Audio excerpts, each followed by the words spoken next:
Yeah. Dulu beat jalanan yang menguasai telinga. Sekarang ayat-ayat Allah yang hidup di jiwa. From street to straight path.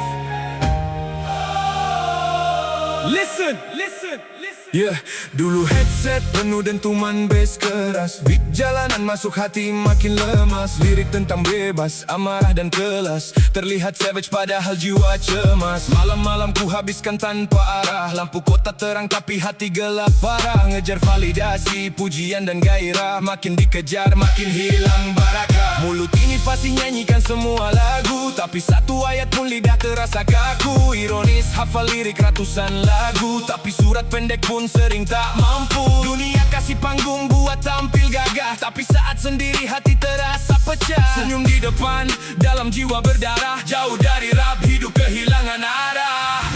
Jalanan, kini ayat yang ku mainkan. Dulu penuh noise, kini Quran ku dengarkan. Dari suara gelap menuju kalam Tuhan. Allah ubah hidupku lewat hidayah yang datang.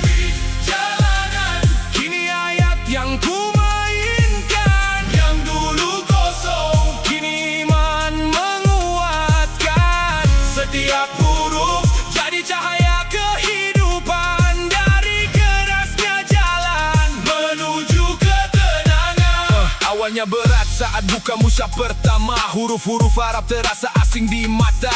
Alif, bata, perlahan ku baca. Satu huruf masuk, satu luka sirna. Belajar makhraj tajwid panjang pendek. Yang dulu emosian kini mulai menekuk. Ego yang tinggi pelan-pelan merunduk. Saat ayat Allah menghantam sampai relung. Aku sadar musik cuma teman suasana, tapi Quran mampu hidupkan jiwa. Yang patah bisa utuh karena firmannya. Yang gelap bisa terang karena cahayanya. Butuh jadi pendingin kepala yang panas. Solat jadi rem saat nafsu ingin lepas. Sujud mengajariku arti ikhlas, bahwa kuat bukan soal terlihat keras.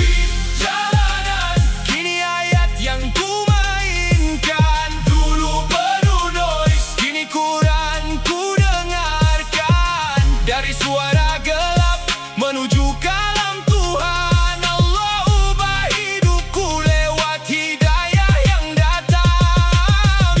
Jalanan, kini ayat yang ku mainkan. Yang dulu kosong, kini iman menguatkan. Setiap huruf jadi cahaya kehidupan. Dari kerasnya jalan menuju ketenangan. Sekarang mic ku pakai untuk dakwah. Flow tetap tajam tapi lirik bawa berkah. Masih hip hop tapi arah sudah berubah. Dari pamer ego jadi seruan hijrah. Kalau dulu beat bikin kepala bergoyang, kini ayat bikin hati ikut tenang. Kalau dulu kau bersorak saat ku tampil garang, kini bahagia lihat saf solat penuh orang. Ini bukan soal meninggalkan karya, tapi soal untuk siapa hidup bernyawa. Jika bakat bisa jadi jalan pahala, kenapa tak ku pakai untuk seru manusia? Untuk yang masih tenggelam dalam bising dunia, masih ada jalan menuju cahaya. Selama azan masih terdengar di telinga, Allah masih panggil, kembalilah padaku hamba.